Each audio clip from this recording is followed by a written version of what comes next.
Okay, guys, I really did not want to talk about this.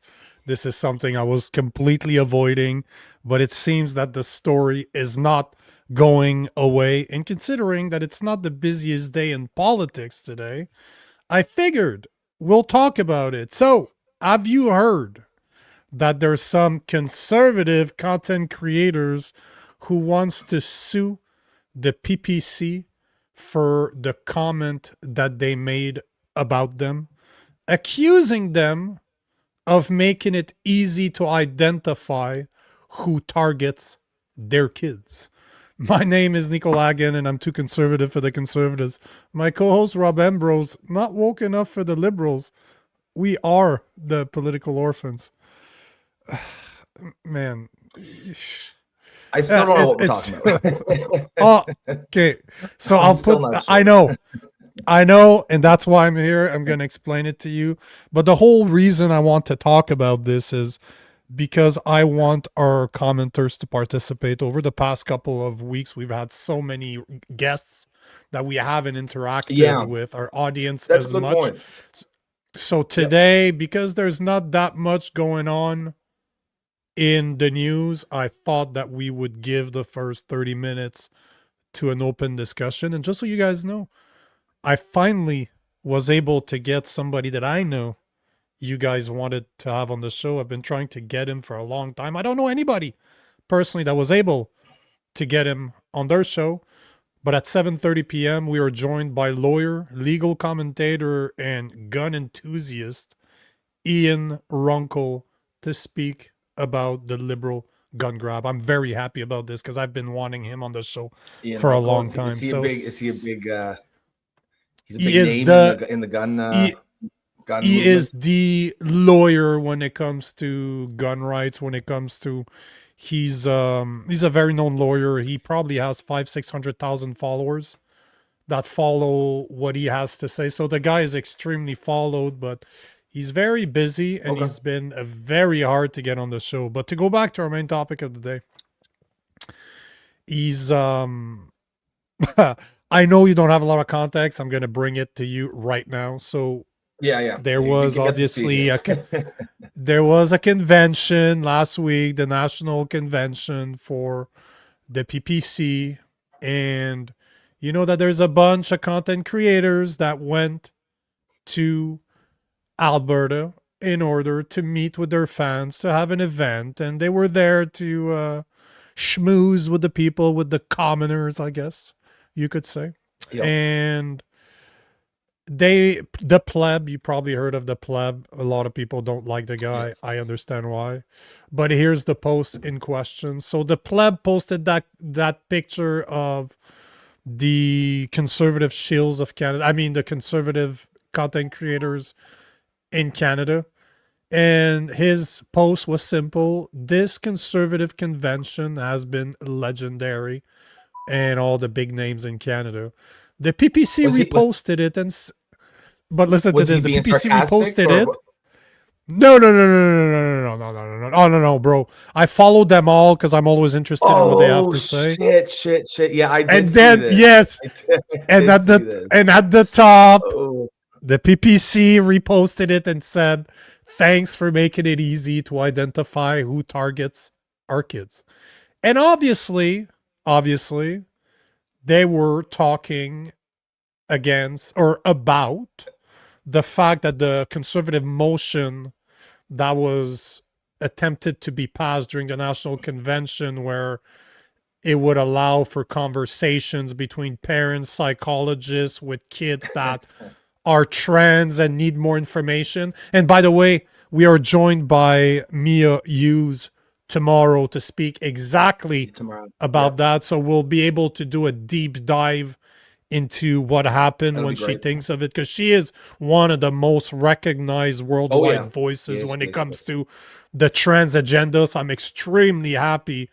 Man, we've been bringing some That's no, really like cool people that's on my the show. wheelhouse, Yeah. and that's Yeah. my wheelhouse Oh yeah, completely. I you're know I'm quite familiar with her.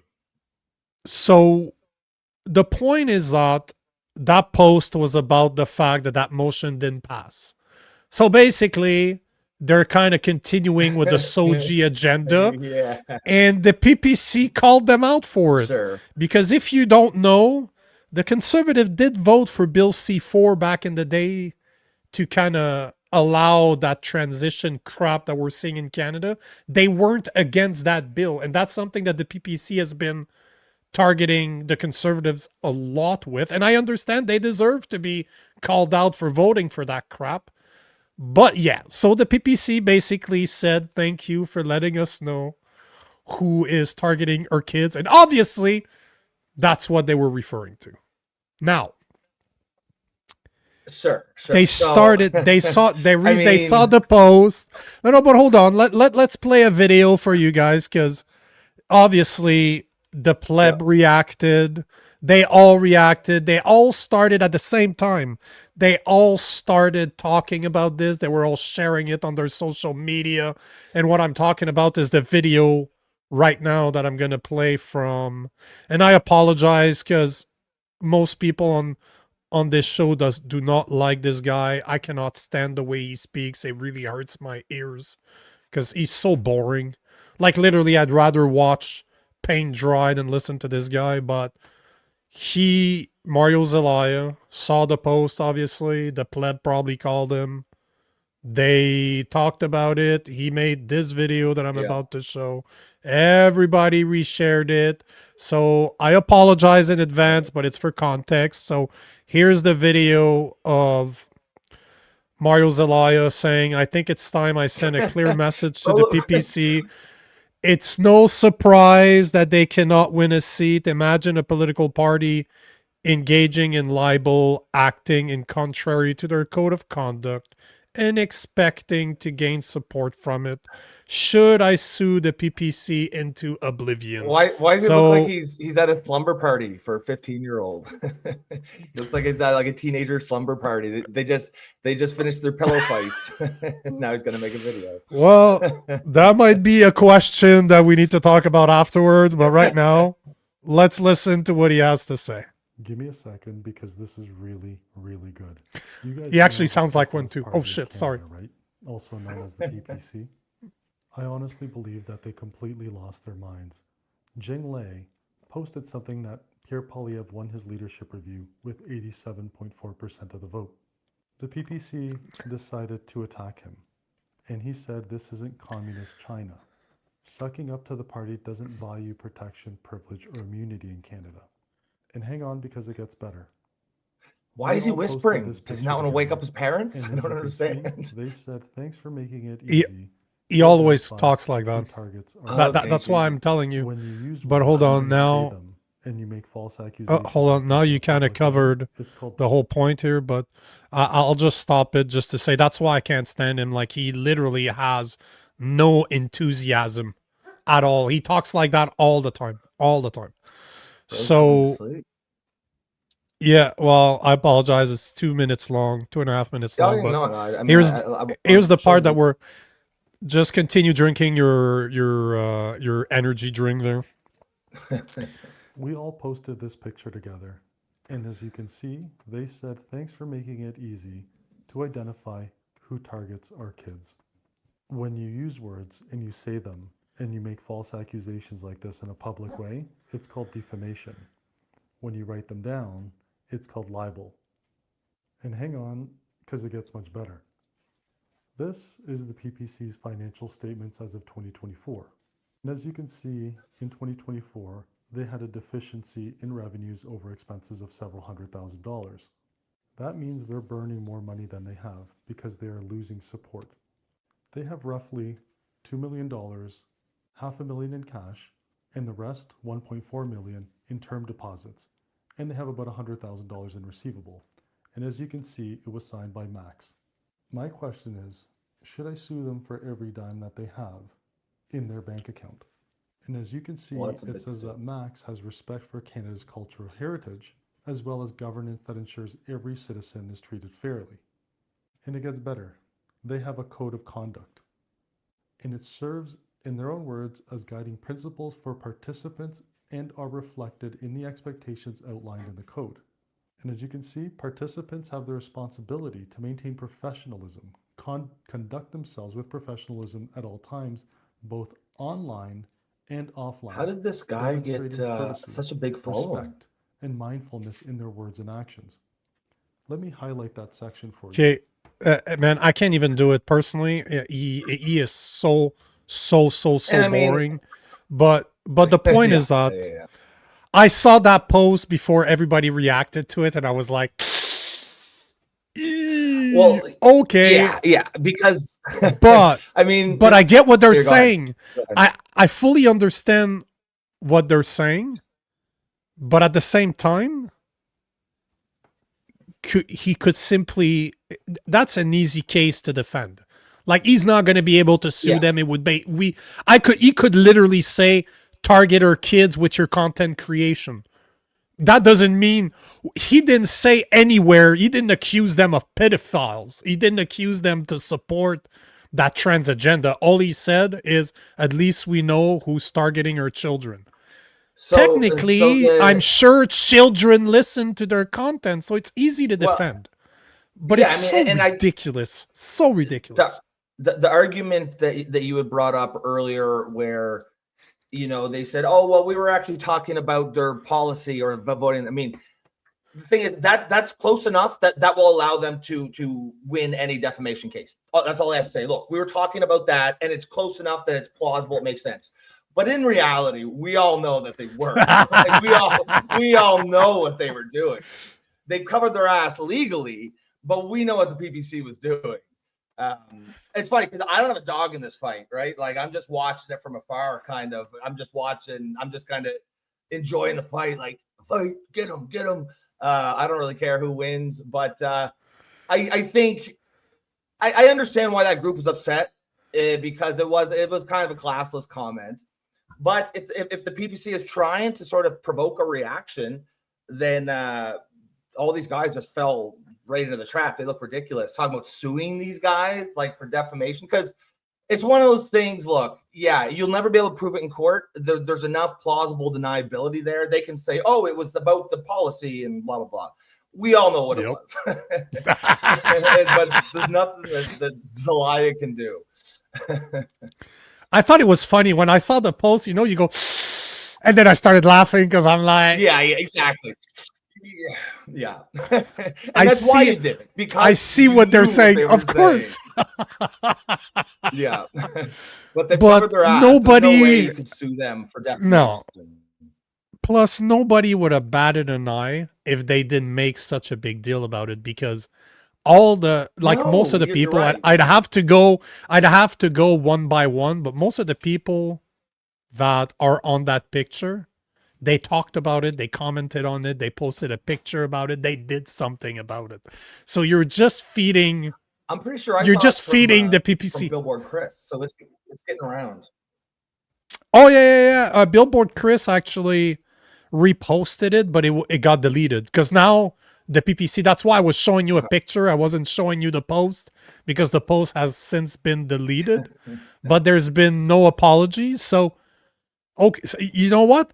Here's the question I have for you guys. If you're gonna do it, own it. Own it. Oh yeah, 100%. I agree with you 1,000%. Don't take it down a little bit. Oh no. Repost it like 2 days after. Like you just repost your own post and just say, did you guys ever see my post? And you tag them all in it. But yeah. So here's the question I have for you guys. Instead of asking if they should be suing them, because I think I know the answer to that, should the PPC apologize? That's the question. Should the PPC apologize for that comment? Do you guys see anything wrong with that comment? Because me, man, I think it's fucking hilarious.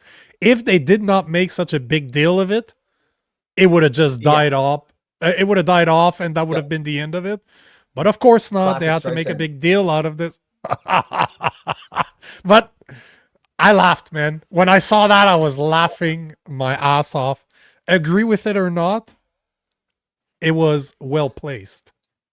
Yeah, I don't think the PPC should apologize. That's a bitch move. It was kind of it was a douchebaggy thing to do. They were kind of being dicks, but I mean, that's politics. That's, you know what I mean? the conservative influencers, they definitely handle that so poorly. Just laugh it off, or be like, check out these motherfuckers or something.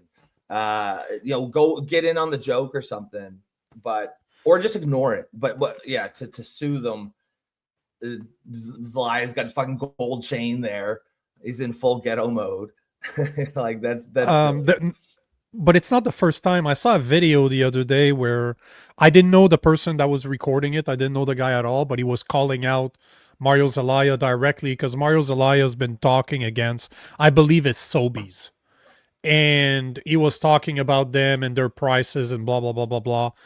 And the guy kind of went back in the history of Mario Zlaya. And Mario Zlaya comes from a marketing background. He used to help businesses and corporation get their message out there. That's why he's grown so much, so fast, while being so fucking boring, because he knows how to do it. And I guarantee you there's a lot but there's a lot of money behind his content creation, as in he promotes the hell out of it, because there's no way, as boring as he is, that he should have the audience that he has right now. But the point is that the guy in the video was calling him out, saying, hey bro, you're complaining about them, yet you made a fucking fortune doing their marketing. So can you stop being such a hypocrite? Mario Zlaya responded to the video, and you know what he said? You know what? How about I just sue you, and then we can talk about it in court. So it's not the first time, and I'm paraphrasing. I was looking for the post earlier, but I didn't find it. But yep. Mario Zlaya is not the first time he wants to sue people. And I think, bro, suing people is just a bitch move, in my opinion. It's such a bitch move. You got a problem with me? We're men. Let's step outside. That's how men handle shit. Yeah. Remember the French? They look gay as shit. But if they backslapped you, if they backhanded you with a white glove, you guys had to duel. You guys were shooting somebody, got to die.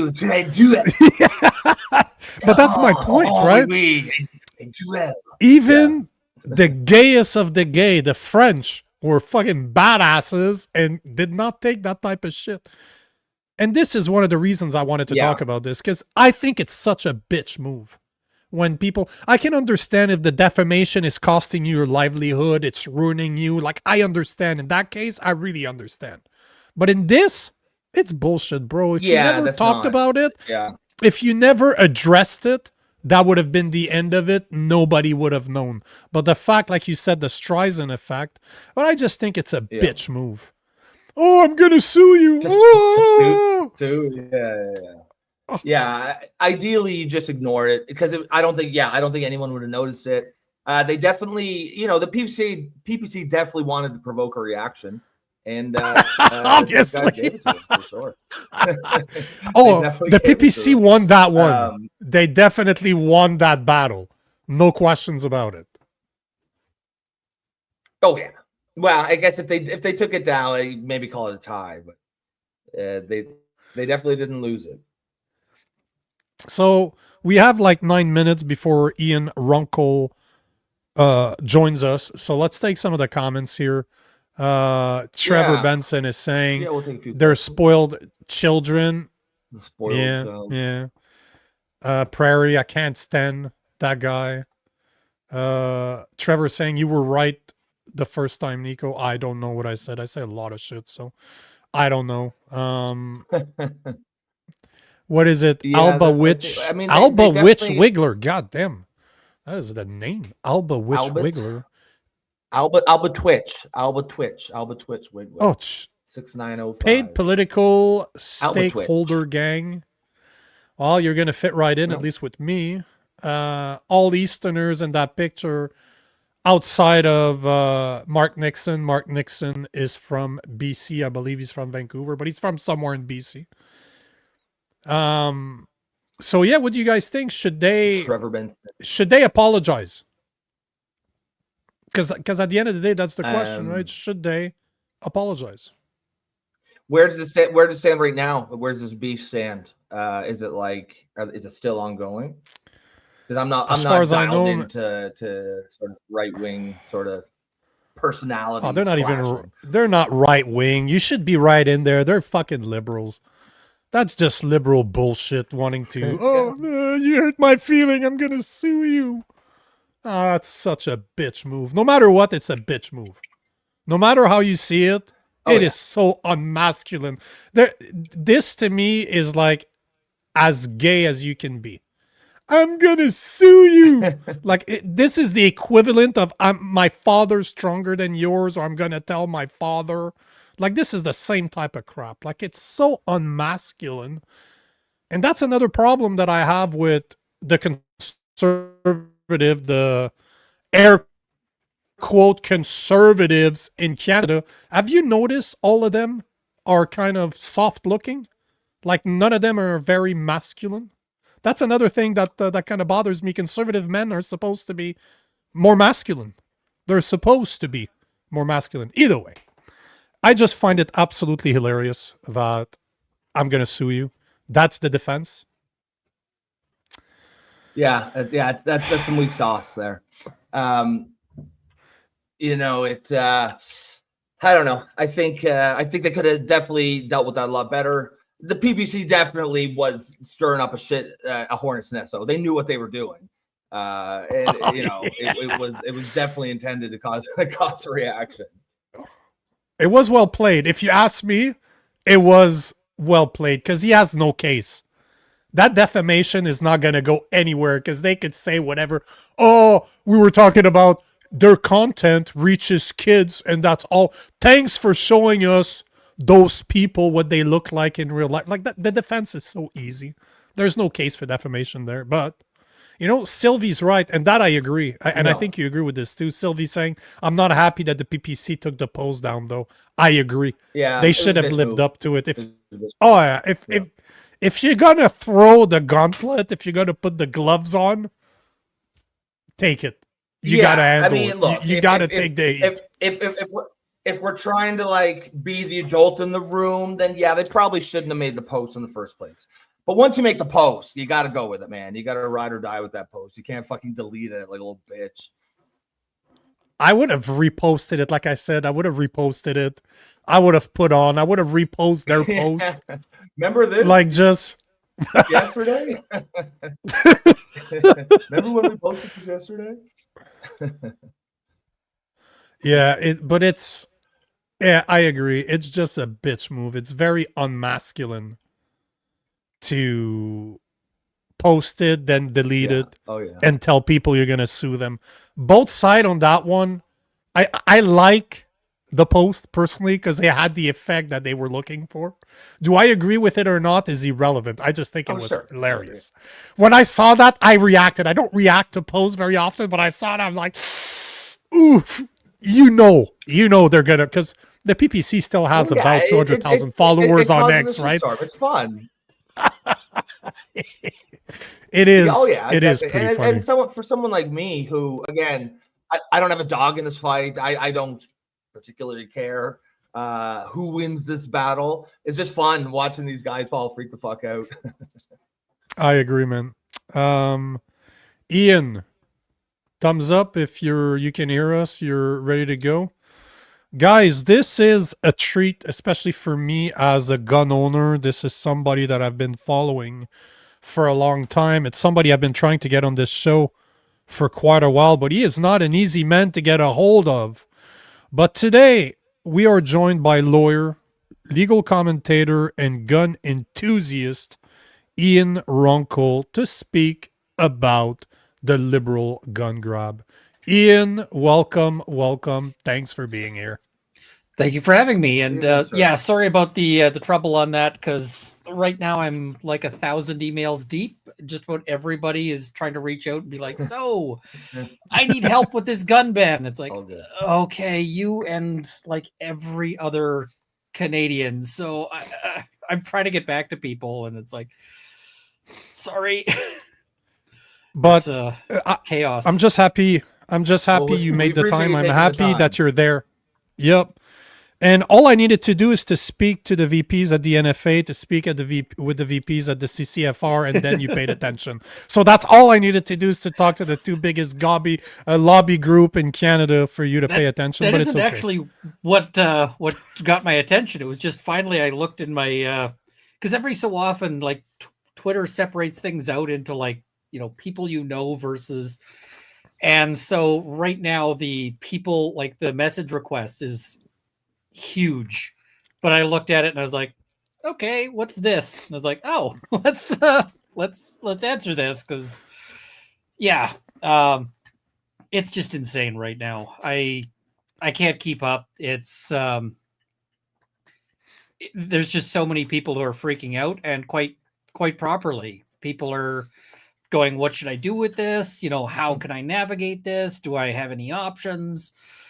And it doesn't help that the government is not being honest about what, you know, what this involves, what and so there's a whole lot of people who are just directly confused. And sometimes I'm fighting, like somebody sends me a thing and I, you know, respond and they're like, well, here's a politician saying this other thing. I'm like, yeah, that's not true though. You have to recognize that that's not actually what the law says. That's not what they're doing.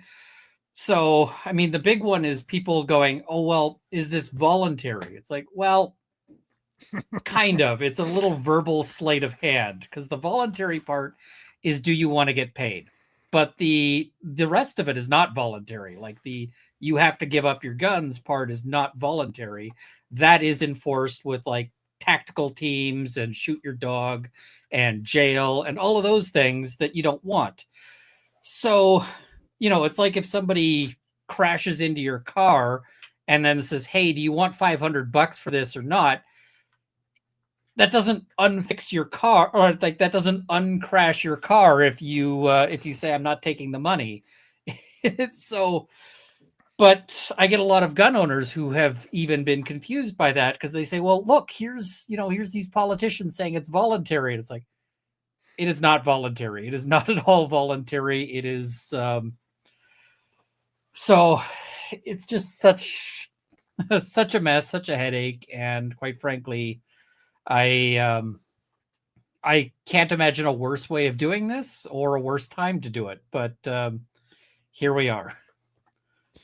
It's definitely confusing for people, because we've had, again, the two biggest lobby groups, the two biggest gun lobby groups on the show, and they get the voice, the ears and the voice of the people. They get to speak to them every single day. And, you know, as somebody that does journalism, that does a lot of research, I'm a one-man team. Everything that I talk about is because I researched it myself, and I'm a gun owner as well. So I looked around, and I'm no legal expert. I'm not a lawyer. That's why I'm very happy that you're here, because there's a question that's been on my mind ever since this started, and everything that I can find seems to indicate that I'm actually correct. But you being here, you can confirm this. But basically, as it stands right now, as a legal gun owner, if you do not give up or disable what they now consider a prohibited firearm, let's say your AR-15, for example, by October 31st, 2026, we become paper criminals, and we could face up to 14 years in prison for possession, knowing possession is unauthorized. Is that accurate? Yep. I mean, effectively, it's basically, you know, if you read like Cinderella as a kid, and at midnight, all of the coach turns into a pumpkin again and all of those things. You should basically look at it as like your AR-15 at midnight on that day basically turns into a kilo of heroin.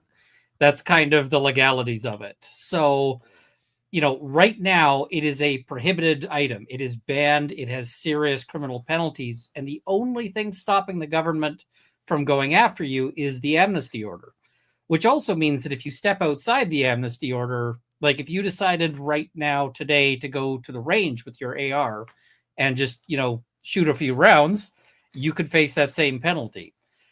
So it's kind of crazy, because there's going to be people who don't realize especially with the government's messaging about like assault style weapons, but they keep expanding this list.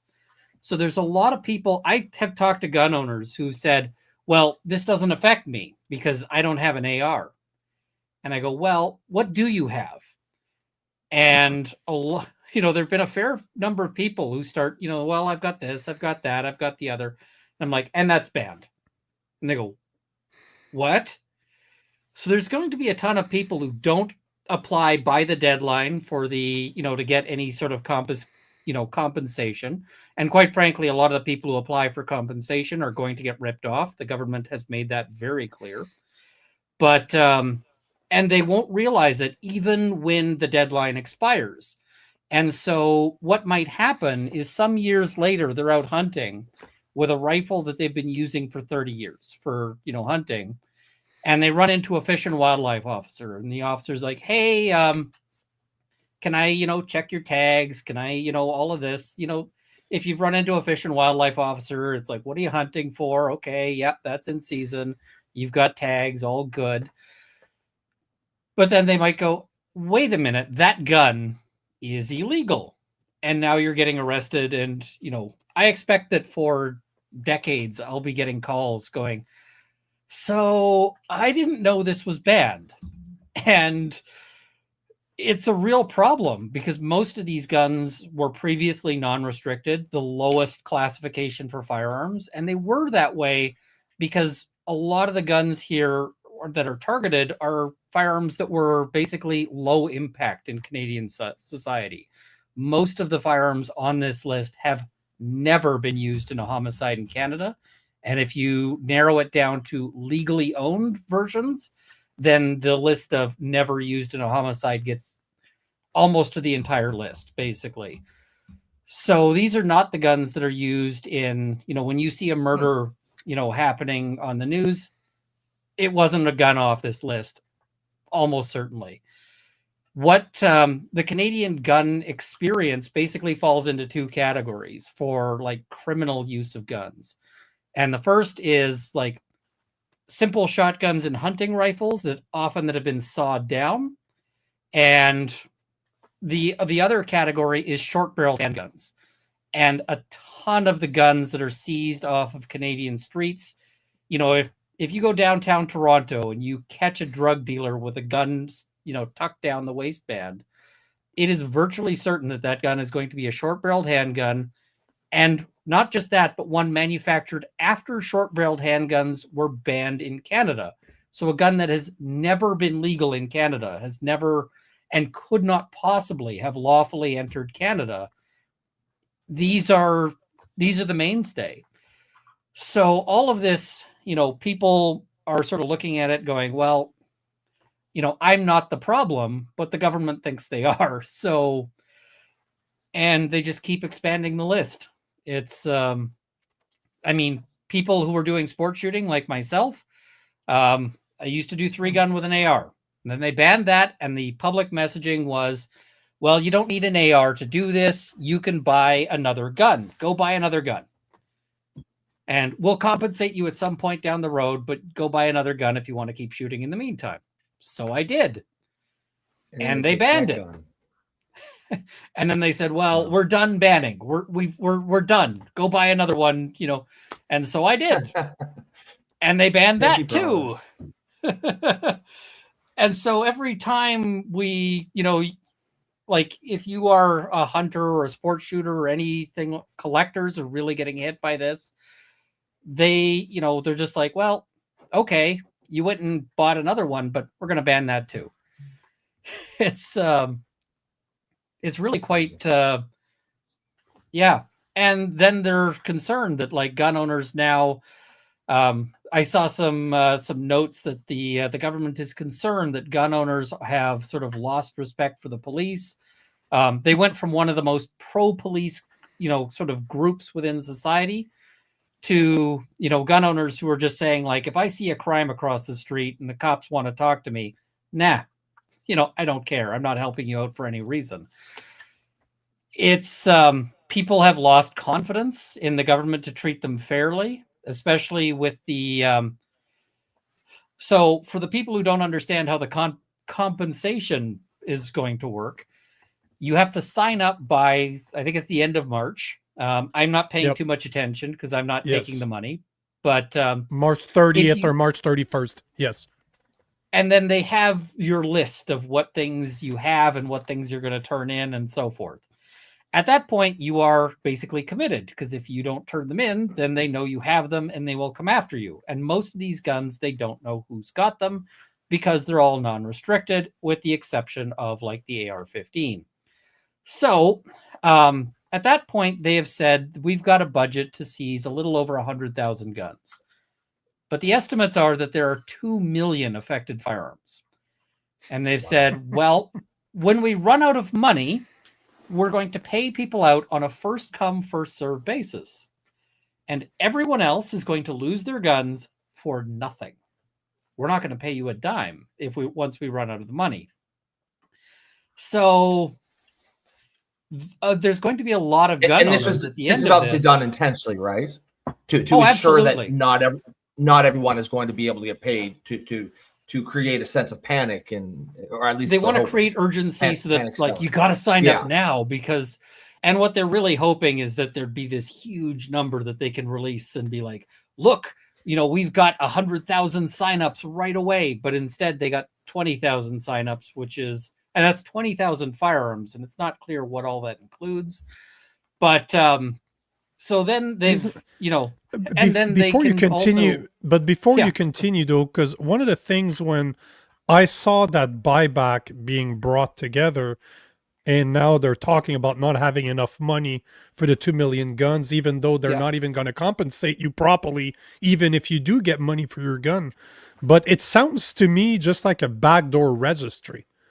They're fishing you with, oh, here's money, just tell us what you have, because technically they don't know. That's exactly what it is. And in fact, at one point when Carney was speaking on the House of Commons floor, he did a Freudian slip. He used the word registry, and then he's like, compensation program. And it's pretty clear that in their briefing somebody used the word registry, and that caught on to him, because I don't think he was even in the country when the whole long gun registry, kerfuffle was going on. But that's another thing that they're trying to do here. If you remember, one of the criticisms of the long gun registry is that they said it's only going to cost like, 20 million or whatever. And then the cost was like rolling up on like billions of dollars. And so they very much want to avoid any sort of budget overruns here. So the way they've done that is they've said, we're going to here's our budget. And every dollar that they spend on administration comes out of the pool and basically deducts from the compensation pool.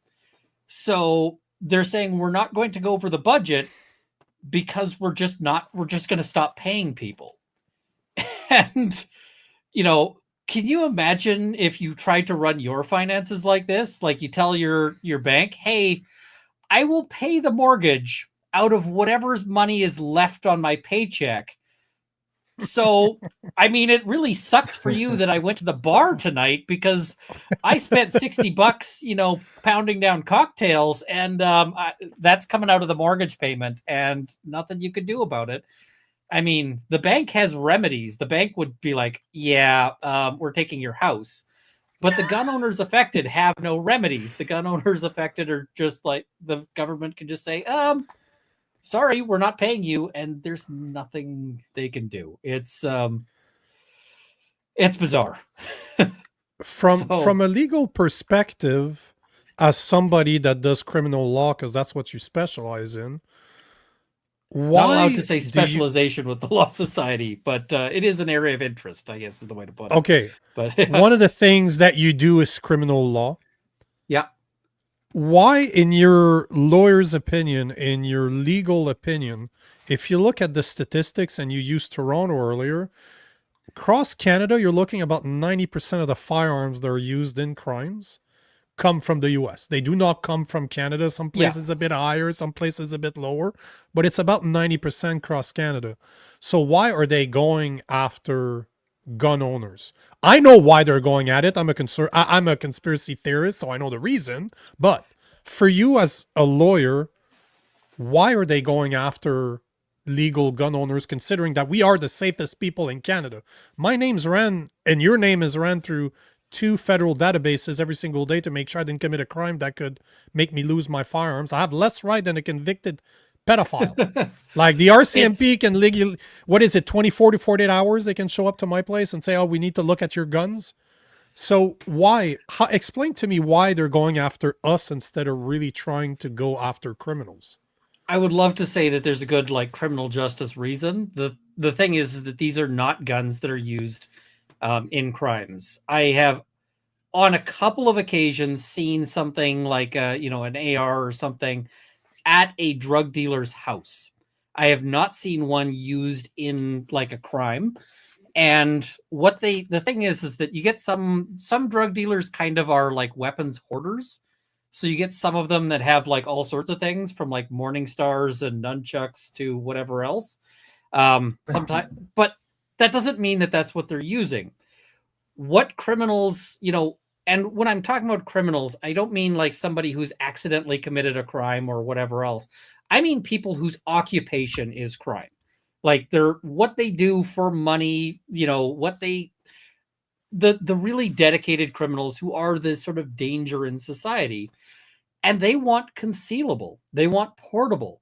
Because if you're sitting there out at a street corner selling drugs, a gun that is, you're sitting there with this big long gun, it takes no time for the police to roll up on that, right? Yeah. They want something that they can tuck into a jacket, that they can tuck into their pants. And so that's why you see the short-barreled handguns, not even like the big long, the long-barreled guns that, people are using in competitions and like long-barreled handguns. And you see like sawed-off shotguns, sawed-off rifles that are like cut down to be real small. And the guns they've targeted are ones that often don't make a whole lot of sense. Like nobody saws off an AR. Like you just don't. They're not the sort of gun that you do that with. People are sawing off like 12 gauges.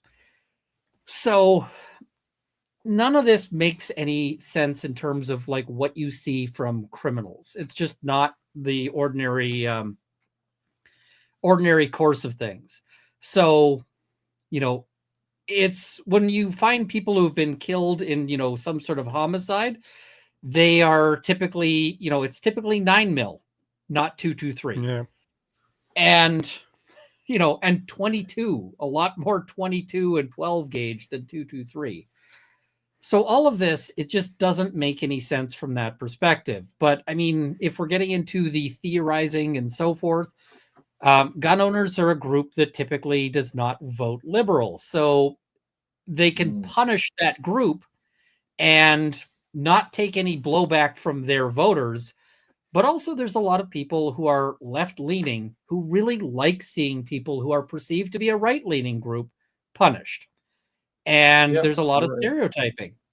You'll see the number of times I've heard left-wing people say things like, why do you need a gun? Doesn't your dick work? Which is itself incredibly sexist, but it conveys a very hostile attitude towards gun owners. And the funny thing about that is that the gun owners are, they're people who do sport shooting, they're people who go hunting, and a ton of them are Indigenous Canadians. This is going to weigh on Indigenous Canadians in a big way. So you get people who are like, we need to deal with the overrepresentation of Indigenous Canadians in prisons by jailing a bunch of them for their hunting rifles that they've like gotten from their grandfathers. And so I'm like going, this makes no sense to me. But that animosity, it plays well to people in, Quebec, people in, Toronto. And this isn't even a conspiracy theory because we actually got this directly from Gary Anandasangari, who was caught on tape going, we're doing this because, Quebec. It's like, oh, yeah, okay. Yeah. And he said, like, I can't defend this on safety. I can't, make this make sense, but we have to do it for Quebec. They know it's not a public safety thing. Before I throw it to Rob, because I know he has something to say, I just wanted to kind of input on something you said earlier. And I come from a criminal background. I'll be the first one to admit I've sold drugs. I've done a lot of bad stuff when I was younger. And they're not hoarders. Drug dealers are not hoarders. They're like pawn shops. You accept any type of payment for what you're selling. So often you end up with some really weird shit just because that's all the fiend had to offer when they needed their fix. Just saying. Some of the, especially the ones on meth, there's a meth hoarding sort of correlation.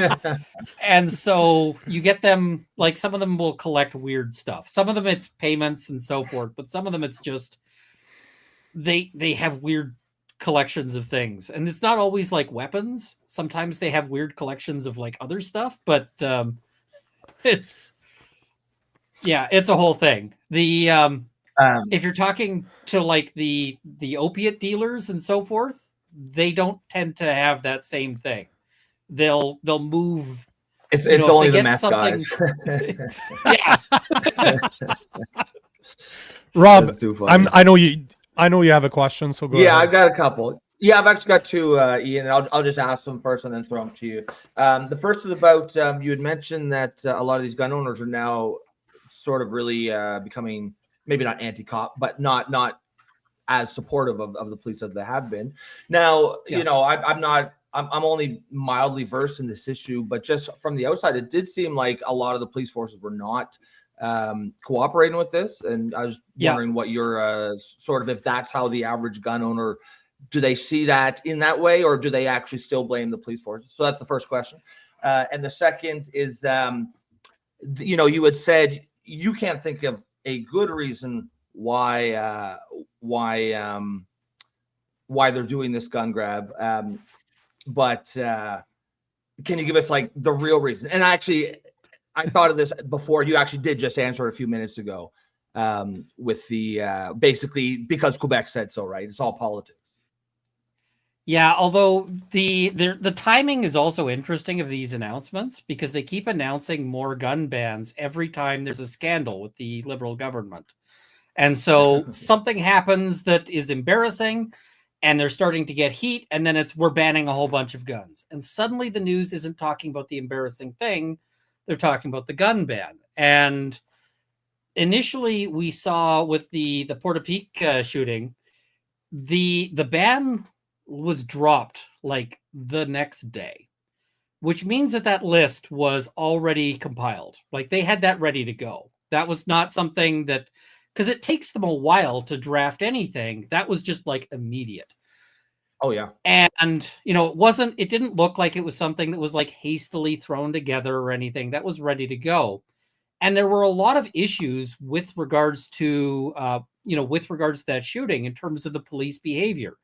Why did they not go after this guy, notwithstanding the fact that they had multiple reports of him having illegal guns?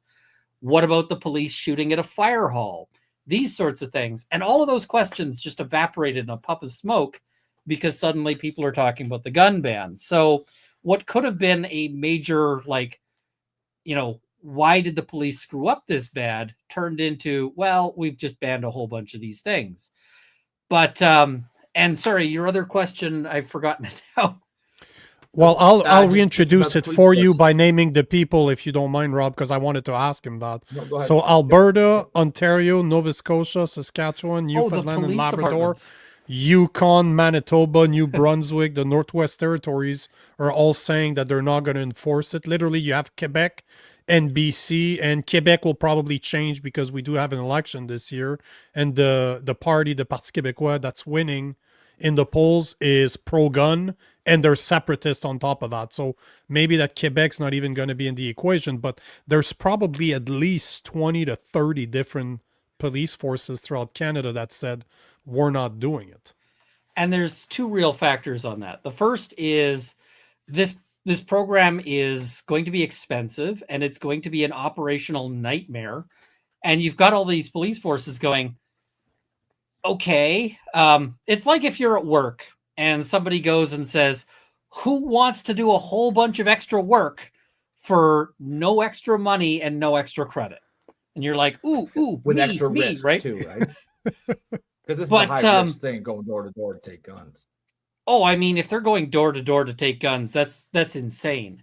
I don't think they're going to have any problems in most areas, but I mean, there's places where that might be a risky move. Oh yeah. And I know that there are a couple of reserves that have basically told the police, if you come here to collect guns, you will find them all lined up against you with a big go home sign. Because, I mean, we have had, if you look at Oka, there was indigenous resistance. And the only reason that's not a golf course right now is because they lined up with firearms and said, nah, we're not doing that. I can't see them wanting to do it on that basis. But even just things like, the collection is going to be a hassle. They got to protect this because, okay, you've collected a warehouse full of guns. Now, how do you keep anybody from stealing it? Because one of the sources of, firearms on the street is stolen from cops. It's basically, do you want to take all this on for no extra budget, no extra whatever? And they're like, we're not interested. But the other factor is that a ton of the people who own ARs are police. Exactly. So back when ARs were legal at the range, if you saw somebody at the range rocking an AR and, putting holes in paper, there was about a 50-50 shot that was a police officer. Yep. 100%. And, you'd go up and you'd talk to them and it's like, oh yeah, I'm with EPS, I'm with whatever. And the reason why is because you get a lot of them who are either on a tactical team or want to someday be on a tactical team, or now that a lot of forces are rolling out ARs just as general things, they're like, I want to practice. And for a lot of forces, their practice time is like, okay, you get 100 rounds a year. Okay, that sounds like a lot if you've never gone shooting, but I will go through more than 100 rounds on a range trip. And, Jesus.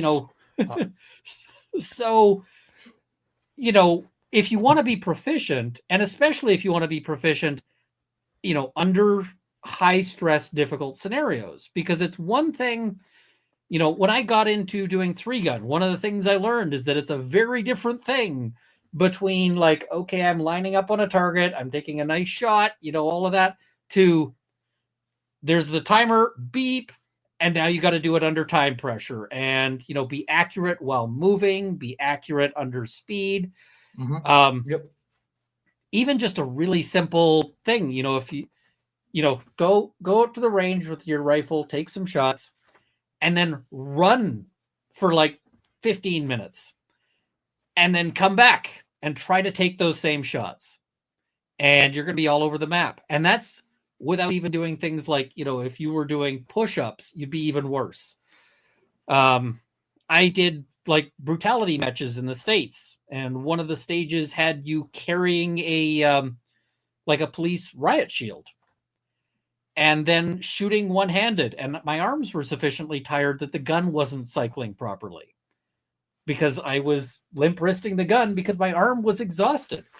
These are the kinds of things you never think about. You never actually consider until you're doing this, which is why a lot of police were really keen on these things, because it allows them to train and practice.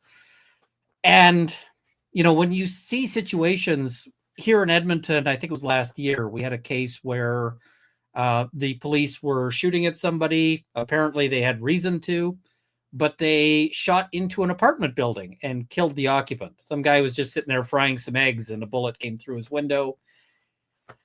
I am much happier if that police officer has good aim and those rounds are landing in their target versus bad aim. There was a similar case in Edmonton where they there was a child that was killed because they were firing at a guy in a vehicle. And again, ultimately they were cleared on that. It was determined that they had good reason to fire at the driver.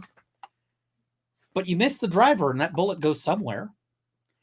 So all of these police officers who bought ARs to practice with them still have the ARs. And so I think it's a very difficult question for these police departments going, are we going to raid those cops? Like, are we going to? It'd be a very awkward conversation with the going door to door to the other, to other officers, and being like, "Yeah, you have to give up your guns." It's gonna be this is gonna be a disaster, and I don't know got how a to question fix it. well, I don't think you can. I think this is a good thing that a lot of those police officers do like ARs just the way we do. I'm very happy about the news that we're hearing that they're not going to enforce it. And clearly there's a moral aspect behind it, but they can use the fact, hide behind, oh, we don't have we don't have the money to do this. So Yeah. we can't possibly do that. But at the end of the day, how many of them have really a big moral problem saying we don't want to do that, to target the people that are not the problem? But one of the question that we got a question for the audience, and I really like that question. Sylvie's asking, do you know what happens to those confiscated firearm? Because that is something that's not very clear in their buyback program either. So the initial round was taken from businesses, and those businesses, they sent their guns to a property that is leased by CZ, Colt Canada. CZ owns Colt Canada. So that's where those ones went. But I've heard from reliable sources that CZ has backed out, or Colt Canada's backed out. They're not doing it anymore. Within Quebec police, the Sûreté de Québec is destroying the Quebec guns. It's not clear if they're destroying all the guns or just the Quebec guns. So it's unclear what's going to happen with all of these. But if you're in Quebec, you know that they're going to, the Quebec police. But for somebody, say, in British Columbia, it's not clear where they're going.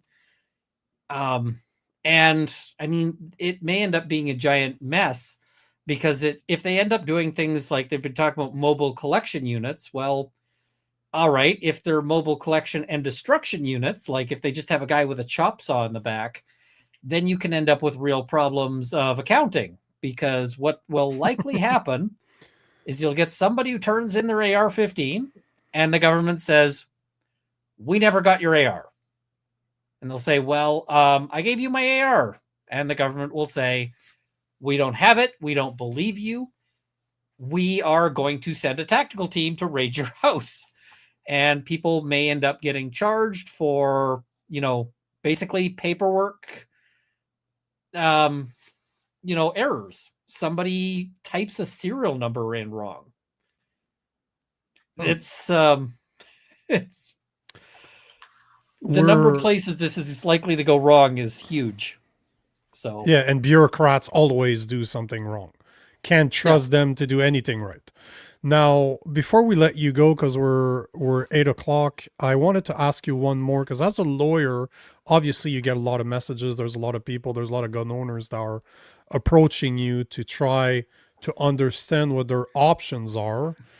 What can you do legally as a lawyer? What do you recommend legally to the people that are getting in touch with you that do not want to give their guns away, that do not want to turn them into paperweight either? They don't want to destroy their firearms. What do you tell them to do right now as we speak? I mean, right now you can hold off because there's, it's until October. But the thing is there aren't a lot of good options. Some of these guns might be able to be sold overseas, elsewhere, but the biggest market is the United States, and the United States has very strict rules on imports. So a lot of these guns, for instance, cannot be sent to the US. There's other countries where some guns might be able to be sent and other guns might not. So, but the export thing is complicated. It's a bit of a nightmare. There are a few film armors who might be able to buy some of the guns, but the CFO and the registrar are, in my view, illegally trying to prevent that from happening, because they're trying to ensure that nobody can, and I have a film armorer's license. They've told me, oh, you can't buy any of these guns. And I'm like, oh, we might have a court fight about that, because I will be absolutely down to fight with you about that. of course, there's the government options.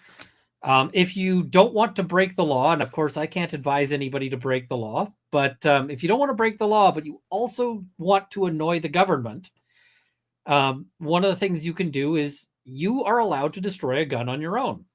When you destroy a prohibited or restricted firearm, and all of these affected guns are now prohibited guns, you are required to report the destruction, but you're not required to prove it. You're not required to provide them with the parts. You're not required to anything. And so this is going to annoy the hell out of them if it happens in any significant numbers, because you might get gun owners going, yes, here's my AR, and here's the serial number, and I destroyed it. And they'll say, prove it. And you say, no, I don't have to. At which point they have a problem because, now the one thing you should definitely not do is don't report it destroyed if it's not destroyed, because the false report is itself a crime. And if they ever find that gun anywhere and you reported it destroyed, you're going to be in a world of shit. But, if you actually destroy it, you don't have to prove that to them, and you don't have to give them the parts. You don't have to anything.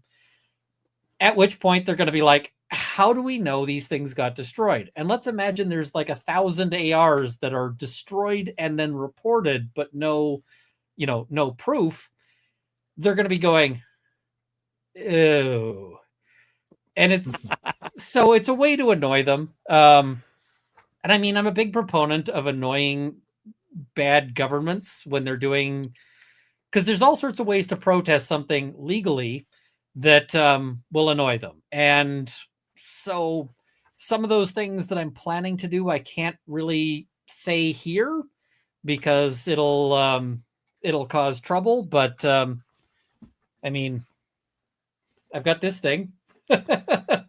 This is a spoiler because there will be a video about this thing at some point.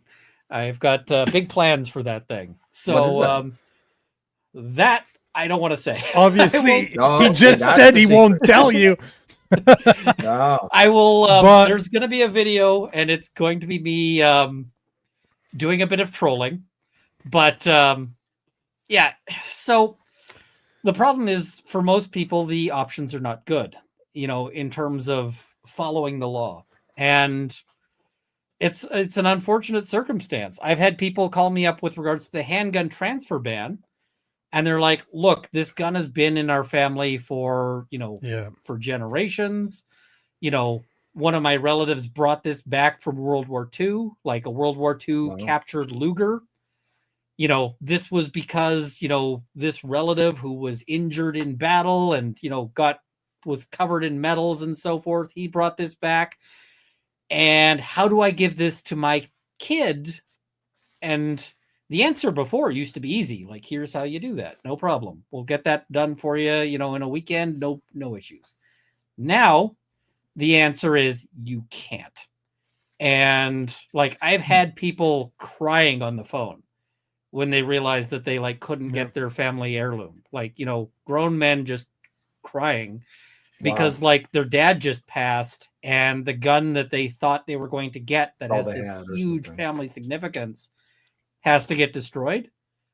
And, I hate those calls, but, you take those calls and you do what you can, which is usually to say, I'm sorry, there's not a good option. And I mean, this is the problem, is that for the people who are not affected by this, they say, what's the big deal? Right? I see people on Reddit and so forth all the time saying, oh, just buy another gun. It's no big deal. Well, okay, but that's not a good answer for a lot of the people who are affected by this. And they don't realize just how much animosity and how much division this is creating. And I said earlier, this is the worst possible time to be doing this. Right now, we've got the whole 51st state thing and so forth. The government should be going, we need to have people unified.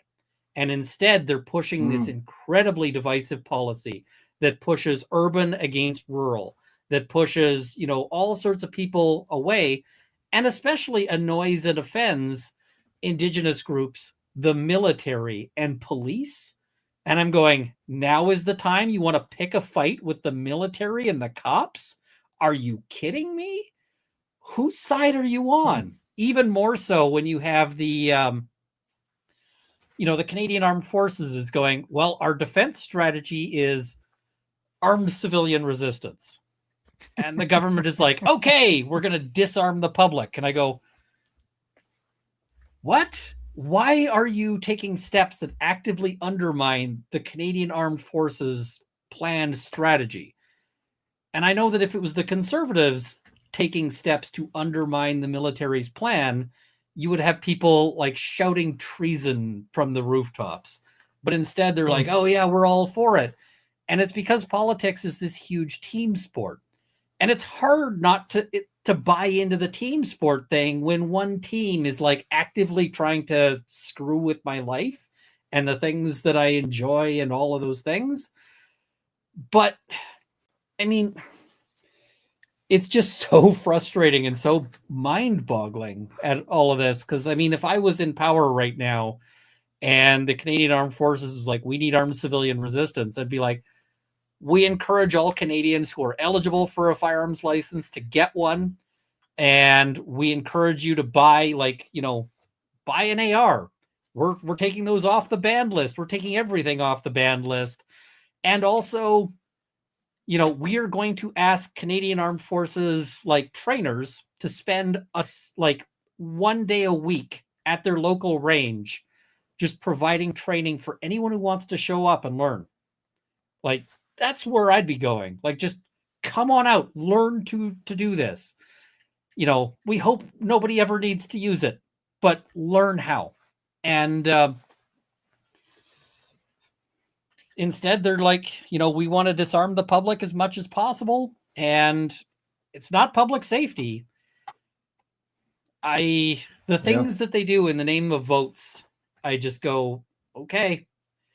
So this policy could end up being viewed in hindsight as incredibly divisive and disastrous.